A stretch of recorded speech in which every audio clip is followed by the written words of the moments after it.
Hi,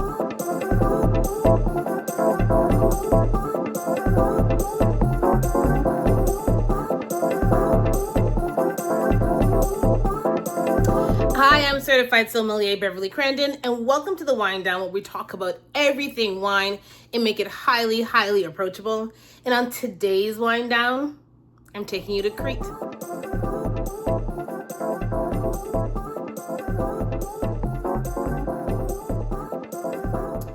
Today's Wine Down is all about a place that's been making wine almost longer than anywhere else on earth. And until recently, those outside of Greece had no idea. Yes, I'm talking about Crete. Now, this island has been producing wine for over 4,000 years, dating back to the Minoans. And in 2026, so just this year, it was named the European region of gastronomy. So the timing couldn't be perfect for us to talk about Crete and its wine production. Plus, I was just there.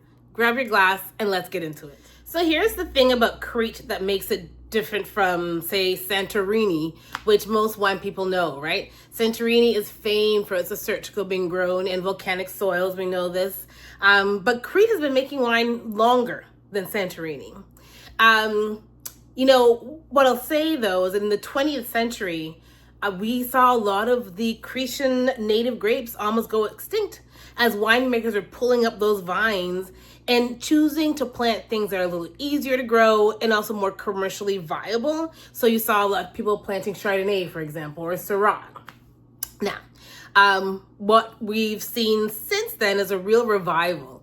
In the late 80s, early 90s, a lot of the children, the winery children, went abroad to study. And it was that studying abroad that created some real curiosity within them to see what their native Cretan grapes actually could do in a bottle, single varietal expressions of these. So these guys came back and they sourced and searched for some of the native varietals from Crete. And they were able to find some of these varieties, some of them being grown in abandoned vineyards that no one was really taking care of and tending to. And what you're seeing now, because of the small group of producers who came back to the island and really tried hard to find some of these native grapes, you're seeing a real revival, and you're seeing some really, really serious winemakers who make some serious wines out of some of these grapes. And we're going to talk in detail about 3 of the grapes to look out for from Crete. And then I'll give you a couple others that you always want to remember as well. If you see them somewhere, this is a Cretan grape, because they're grapes we've never heard of before. Until my studying for my trip to Crete, there were a lot of varieties that I was like, what is this? Never heard of it. But when I tasted them, I'm like, I've been sleeping on Crete.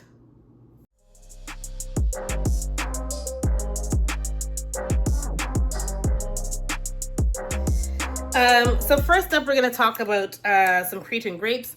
First being a white grape. And you can't talk to someone about wines in Crete and not have a conversation where this grape comes up. And that white grape is something called Vidiano. Okay?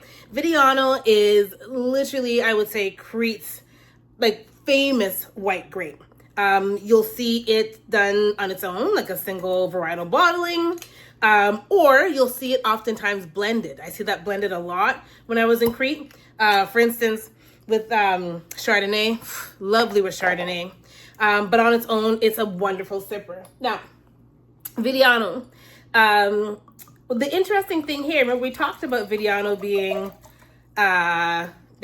nearly extinct. Well, all of the native grapes being nearly extinct in Greece until a couple of folks came back to the island, who had studied abroad, and they revived it.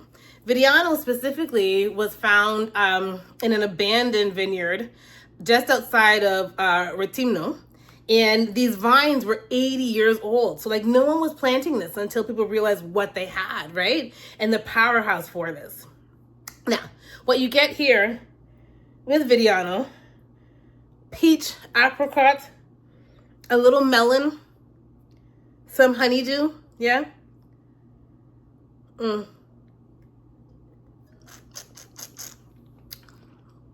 It's a real textured wine, great acidity. It's like these little cooling influences that kind of separate the island in half. And the northern half is where you're seeing a lot of the vineyards and where you find this great What's so lovely about Vidiano is like the best expressions of them have great aging potential.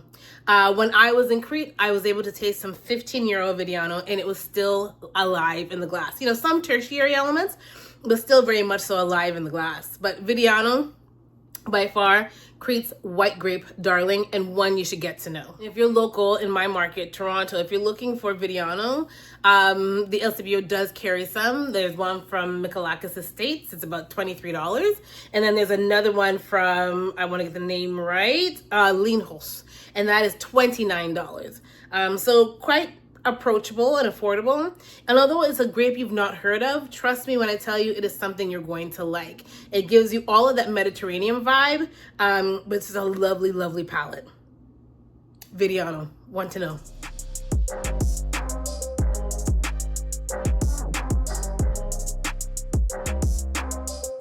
Okay, now on to a red grape, and one that I'm super excited about, and that is Liatiko. Liatiko is one of Greece's oldest varieties. And people in the wine world, when they describe it, they say, and it's true, it is a blend of Pinot Noir and Nebbiolo. I know your mouth is watering now. Now with Liatiko, you get dried flowers, red berries, so strawberry is very big for me when I'm nosing my Liatiko. Plum on the palate, and also like a spicy herb thing that happens at the end, like some cardamom for me is what I pick up on that. It's worth noting that Liatiko is also made as a dessert wine. So that's where they dry the berries. And so think of, this is Crete's answer to a Vinsanto from Italy, for example. So if ever you're out and you see Liatiko on a dessert menu, it's definitely worth trying. If you'd like to try this grape on your own right now, and you're also in my market, I know there is a rosé Liatiko at the destination store on the Danforth, where you'll be able to try at least a rosé style of Liatiko.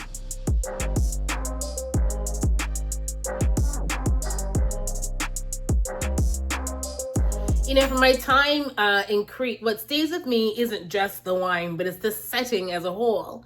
The Michalakis Estate, it sits at an altitude, but you can still smell the sea in the air, right? And the vineyards, they grow right up to an olive grove, and then right by the olive grove, you've got some lavender, you've got some rosemary. Some of the best smells ever walking through this vineyard, I have to tell you. And that's terroir talking, right? There is a tangible connection between the vines, what grows next to it, and what ends up in your glass. So, so true. The other thing worth noting as we talk about Michalakis Estate, it is essentially next door to Vatipetro, and that's the site where they found the 3,500-year-old wine press. So standing in those vineyards, you can't help but feel the history. You can't help but feel that connection. I'm standing literally on one of the oldest continuous grounds for grape growing. Now onto the wine itself. And so here we're talking about two of the most commonly planted red grapes in Crete that you will almost always see blended together. And here I'm talking about Kotsifali and Mandilari, okay? Normally, this is like the backbone of the red wine for Crete. You'll always see these two blended together. You will see single bottle varietal of these. And, you know, people are trying to play around so people can really understand how the two come together. Now, what does this taste like? So Kotsifali, again, one of the most commonly planted red grapes, and something that will come up when you're talking to anybody about Crete wine. Kotsifali on its own is pale, lighter body, lower tannin, sometimes can run hot with high alcohol, but it's got this great aromatics to it, right? Some dried flowers, lavender, plum, a real lovely, lovely, lovely bouquet. So on its own, it's a little thin, right? And that's just the genetics of the grape. Now, because of that, for centuries, people have been pairing and blending Kotsifali with Mandilari. You'll also see Mandilari spelled as Mandilaria if you're talking to someone outside of Crete. But because we are talking about Crete today, we're calling it Mandilari, okay? So People have been pairing Kotsifali with Mandilari, again, one of the most commonly planted grapes, red grapes in Crete. And the reason why they do that is because Mandilari is the exact opposite of Kotsifali. Mandilari is very thick-skinned, high tannins, high in acid. And so when these two come together, they balance out each other pretty much so perfectly. Now here's a fun fact. Mandilari, its nickname is the painter, and it gets that name because of all of the pigment it adds to a blend. These two grapes have, again, like everything else, a lot of history. There are some texts that go back to the 14th century where we see Kotsifali actually mentioned within there. But of course, some researchers have said it goes back to the Minoan ages, these two grapes. So a lot of history here. Kotsifali Mandilari, common backbone red blend that you're going to find in Crete. You must know those two. If you're looking for something local here, Michalakis Estate does have something locally in market. But if you look for something that's PDO Handakas Candia and it's a red, it's likely going to have these two grapes blended together or some sort of assembly of that.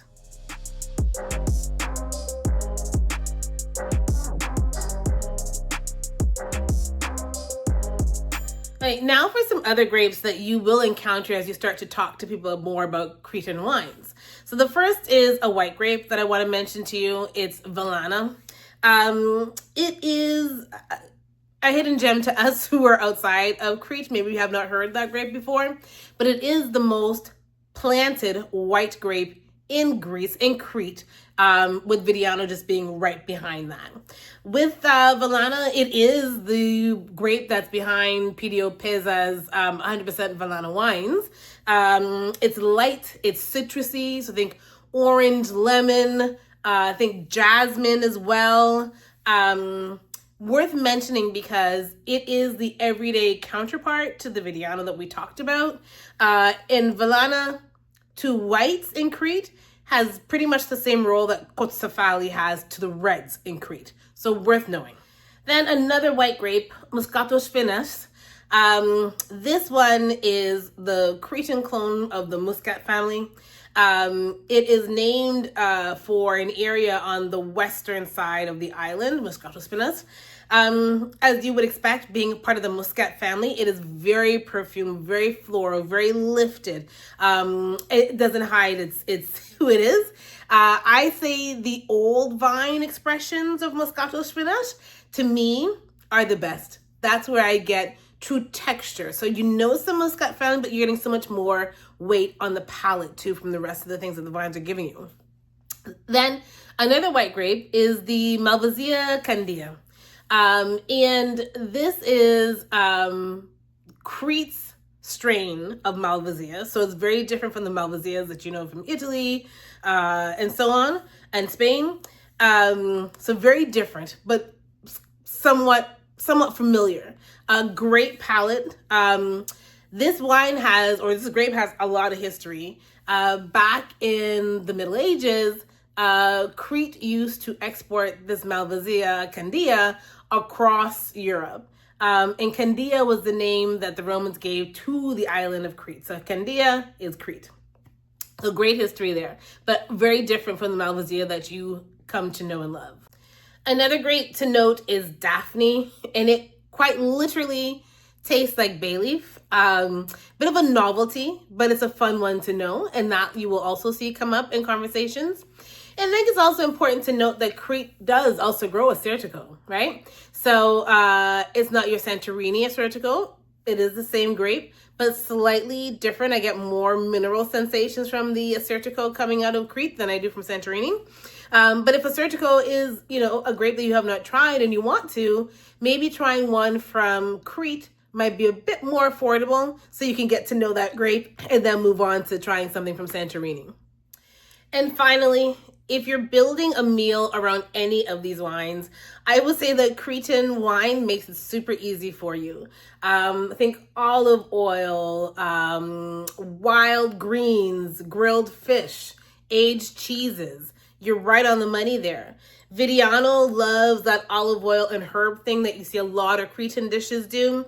And my Liatiko, I paired that with a lamb that was cooked open fire. So delicious. Liatiko goes great with something smoky or something charred, something barbecued. Very lovely. My Kotsifali Mandilari blends, I treat those like I would for any kind of big bread. So I've got, a steak, or I've got a pasta with a lot of tomato sauce on it, so a bolognese. That is going to be perfect for that. My one pot dishes that I love from the Caribbean, both the Liatiko and the Kotsifali Mandilari go amazingly with that. Listen, right now, Cretan wines, I would say, are some of the best value because people don't know these grapes. We talked about Vilana, Vidiano, Kotsifali, Mandilari, Liatiko, Muscat of Spina, all things that you probably have not heard of before. And so right now, coming into these export markets like Canada and United States, you're going to find these grapes at a really good price, and they're going to punch way above their price point. So there you have it. On today's Wine Down, we talked about Crete. I've got Crete 101, a little introduction to wines coming out of Crete. Such fun wines. And as I mentioned, Crete is one of the best value areas right now because people don't know these grapes. So if you like this, like it, share it. Drop me a comment. Have you had Crete wines or Cretan wines? Let me know which ones you've had in the comment section. And cheers and happy exploring.